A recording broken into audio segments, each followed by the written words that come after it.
Hello, myself Dipti Rangnani, Associate Professor Chemistry, SPC Government College, Ajmer.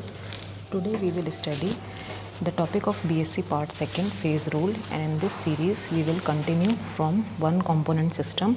And in this one component system, yesterday we have studied about water system, and today we will study sulphur system जो है, sulphur के दो allotropic forms होते हैं। गंधक system में हम ये पढ़ेंगे कि गंधक के दो क्रिस्टलीय अपर रूप होते हैं। दोनों ही रूपों में गंधक क्रिस्टलीय अवस्था में होती है। एक रूप जो होता है उसका मोनोक्लिनिक सल्फ़र होता है और दूसरा विषमलंबाक्ष या रोम्बिक सल्फ़र होता है। और ये दोनों रूप, चाहे रोम्बिक सल्फ़र और मोनोक्लिनिक सल्फ़र, एक दूसरे के साथ इक्विलिब्रियम में होते हैं और जो ट्रांजिशन टेम्परेचर होता है इनका वो 95.6 डिग्री सेंटीग्रेड होता है। और एक वायुमंडलीय दाब पर इस ट्रांजिशन टेम्परेचर पर रोम्बिक सल्फ़र और मोनोक्लिनिक सल्फ़र जो हैं वो आपस में साम्यावस्था में रहते हैं, जैसा कि इक्वेशन फर्स्ट में दिखाया गया है।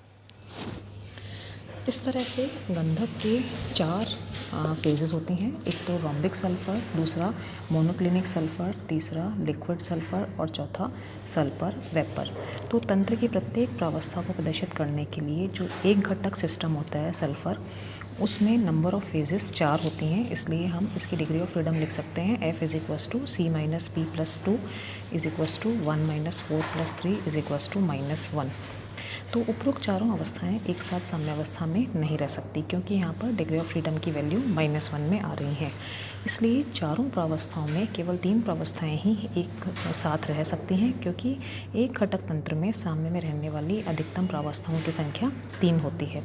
और इस तरह से गंधक का जो प्रावस्था आरेख है या फेज रूल डायग्राम है वो इस चित्र में दिखाया गया है। इसमें हम एक्स एक्सिस पर टेम्परेचर ले रहे हैं, वाई एक्सिस पर प्रेशर ले रहे हैं। इसमें फेज रूल डायग्राम दिखाया गया है। इस फेज रूल डायग्राम में कई सारे कर्व्स हैं, जैसे कि इस फेज रूल डायग्राम में दिखाया गया है। कर्व कौन कौन से हैं? Curve FA, curve AB, curve BE, curve AC, curve BC और कर्व CD। इस कर्व के साथ साथ वक्रों के जो ये कर्व हैं इनके बीच का एरिया जो कि इसमें दिखाया गया है, ये एरिया जो है इन 4 भागों में डिवाइड किया गया है। ये 4 भाग कौन कौन सा है, जो कि इन कर्व के left and right hand side में और मिडिल में है। इसी तरह से ट्रिपल पॉइंट्स हैं, 4 ट्रिपल पॉइंट्स हैं A, B, C और D। तो जो कर्व्स हैं वो मोनोवेरिएंट हैं, एरिया जो है वो बाईवेरिएंट हैं और जो ट्रिपल पॉइंट हैं वो नॉन वेरिएंट्स हैं। अब हम एक एक करके एक एक कर्व की स्टडी करते हैं कि उन कर्व्स पर कौन कौन सी सल्फ़र की फॉर्म्स आपस में इक्विलिब्रियम में रहती हैं, और वो कर्व्स में number of phases, number of component और number of degree of freedom के बारे में पढ़ेंगे। तो सबसे पहले हम पढ़ रहे हैं कर्व FA, जैसे कि चित्र में दिखाया गया है। कर्व FA जो है वो विषमलंबाक्ष गंधक का ऊर्ध्वपातन कर्व या सब्लिमेशन कर्व ऑफ SR है।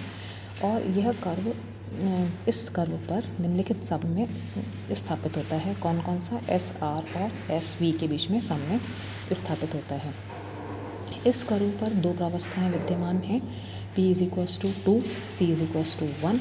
अतः इस कर्व पर डिग्री ऑफ फ्रीडम जो है हम यहाँ दिखा रहे हैं, डिग्री ऑफ फ्रीडम = 1 है। डिग्री ऑफ फ्रीडम 1 है, जो सिस्टम है वो मोनोवेरिएंट है।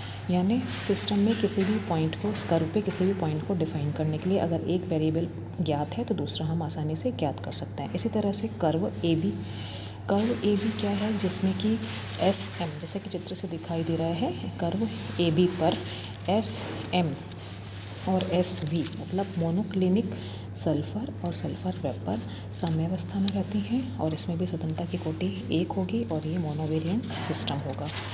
इसके बाद हम पढ़ रहे हैं कर्व BE। ये वेपर प्रेशर कर्व है। कर्व BE जो है वो वेपर प्रेशर कर्व है सल्फ़र का, SL का। इसमें SL इक्विलिब्रियम में है SV के साथ। इसमें भी नंबर ऑफ़ फेजेस 2 हैं, डिग्री ऑफ फ्रीडम 1 है और ये मोनोवेरिएंट सिस्टम है। फिर है कर्व AC जैसा कि चित्र में दिखाया गया है। कर्व AC यह है जो रोम्बिक सल्फ़र होता है वो, और एकांतक सल्फर का संक्रमण वक्र है। SR और SM का ट्रांजिशन कर्व है और इसमें भी 2 फेजेस हैं। डिग्री ऑफ फ्रीडम 1 होंगी, सिस्टम मोनोवेरिएंट होगा। फिर है curve BC fusion curve of SM, जिसमें कि SM और SL आपस में साम्यावस्था में है, जैसा कि इसमें चित्र में दिखाया गया है। इसमें सिस्टम मोनोवेरिएंट होगा। Number of degree of freedom 1 है, फेजेस 2 हैं, कंपोनेंट 1 हैं। उसके बाद हम कर्व पढ़ेंगे, curve CD fusion curve of SR, जो कि SR और SL आपस में इक्विलिब्रियम में है और इसमें भी number of degree of freedom जो है 1 है, इसलिए सिस्टम जो है वो मोनोवेरिएंट होगा। इसी प्रकार आगे हम पढ़ेंगे कर्व CD। कर्व CD क्या है? कर्व CD ये फ्यूजन कर्व ऑफ SR है, जिसमें कि SR और SL आपस में इक्विलिब्रियम में है। इसमें भी डिग्री ऑफ फ्रीडम जो है वो 1 होगी और ये मोनोवेरिएंट सिस्टम होगा। इन सारे कर्व्स को पढ़ने के बाद हम पढ़ेंगे एरियाज़। सबसे पहले हम एरिया पढ़ रहे हैं FACD के बाईं ओर का एरिया।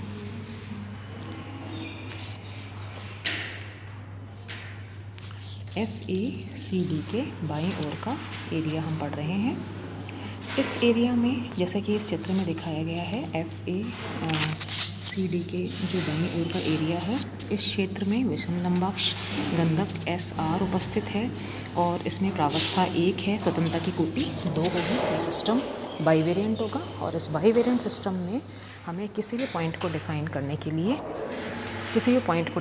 के लिए टेम्परेचर और प्रेशर दोनों की आवश्यकता होगी। ठीक है, अब हम पढ़ेंगे नेक्स्ट एरिया हम पढ़ेंगे FABE के नीचे का क्षेत्र है। FABE के नीचे के क्षेत्र में गंधक जो सर्वत्र SV विद्यमान है, जैसे कि हम देख रहे हैं सर्वत्र SV विद्यमान है और नंबर ऑफ फेज़ 1 है, number of degree of freedom 2 होगी, सिस्टम बाईवेरिएंट होगा और इसमें हमें किसी भी पॉइंट को डिफ़ाइन करने के लिए 2 जो वेरिएबल्स हैं वो आवश्यक है। उसके बाद हम पढ़ रहे हैं EBCD के दाईं ओर का क्षेत्र। इस क्षेत्र में SL विद्यमान है, जैसा कि चित्र में दिखाया गया है। इसमें भी केवल एक फेज़ है, डिग्री ऑफ फ्रीडम 2 होगी, सिस्टम बाईवेरिएंट होगा और इसके लिए हमें 2 वेरिएबल्स डिफ़ाइन करने के लिए आवश्यक है। उसके बाद AB, BC और AC वक्रों के द्वारा घिरा क्षेत्र, जो कि बीच वाला क्षेत्र दिखाया गया है। इसमें चित्र से स्पष्ट है कि इसमें केवल SM उपस्थित होती है, केवल एक ही फेज़ है SM। तो यह एक सिंगल कंपोनेंट सिस्टम है इसमें डिग्री ऑफ फ्रीडम 2 होगी। ये भी बाईवेरिएंट सिस्टम होगा और इसमें भी किसी एक पॉइंट को डिफ़ाइन करने के लिए 2 वेरिएबल्स की आवश्यकता है। अब हम पढ़ेंगे, पहले हमने कर्व पढ़े, उसके बाद हमने एरियाज़ पढ़े, अब हम पढ़ेंगे ट्रिपल पॉइंट, जो कि इस फेज़ रूल में 3 ट्रिपल पॉइंट हैं। पॉइंट A पर SR, SM और SV साम्यावस्था में है और इस पॉइंट पर चूँकि 3 फेजेस हैं और डिग्री ऑफ फ्रीडम यहाँ पर 0 होगी। सिंगल कंपोनेंट सिस्टम में डिग्री ऑफ फ्रीडम 0 होगी और ये सिस्टम नॉन वेरिएंट सिस्टम होगा, यानी इसका टेम्परेचर प्रेशर फिक्स होगा और इसका टेम्परेचर है 95.6 डिग्री सेंटीग्रेड और प्रेशर है 0.006 मिलीमीटर, जैसा कि इस फिगर में दिखाया गया है। पॉइंट A, जिसमें कि SR, SM और SV आपस में इक्विलिब्रियम में है। उसके बाद है पॉइंट B, जैसा कि इस फिगर में दिखाया गया है। इसमें SR, SL और SV इक्विलिब्रियम में है और इसमें जो फिक्स टेम्परेचर है वो है 120 डिग्री सेंटीग्रेड और जो प्रेशर है वो है 0.04 mm और F की वैल्यू यहाँ पर 0 है। इसी तरह से पॉइंट C पर SR, SM और SL इक्विलिब्रियम में रहेंगी और ये नॉन वेरिएंट सिस्टम होगा और इसका जो फिक्स टेम्परेचर है वो है 150 डिग्री सेंटीग्रेड और प्रेशर है 1290 एटमॉस्फेरिक प्रेशर। अब इसके बाद हम पढ़ेंगे मेटास्टेबल इक्विलिब्रियम और मेटास्टेबल ट्रिपल पॉइंट। अब इस विषम लंबाक्ष गंधक को अगर तेज़ी से गर्म करते हैं तो उससे बिंदु A पर एक अंतरिक्ष गंधक में संक्रमण नहीं होता, क्योंकि गंधक के अणुओं की पुनर्व्यवस्था के लिए समय नहीं मिलता। इन परिस्थितियों में SR और SV के साथ साम्यावस्था में रहती है। साम्यावस्था की शर्तें बिंदुकित वक्र AO के द्वारा प्रदर्शित की जा सकती हैं, जैसा कि हम इसमें चित्र में देख सकते हैं। 95.6 डिग्री सेंटीग्रेड से उच्च ताप पर SR स्थायी नहीं होता, अतः यह साम्य मेटास्टेबल साम्य है।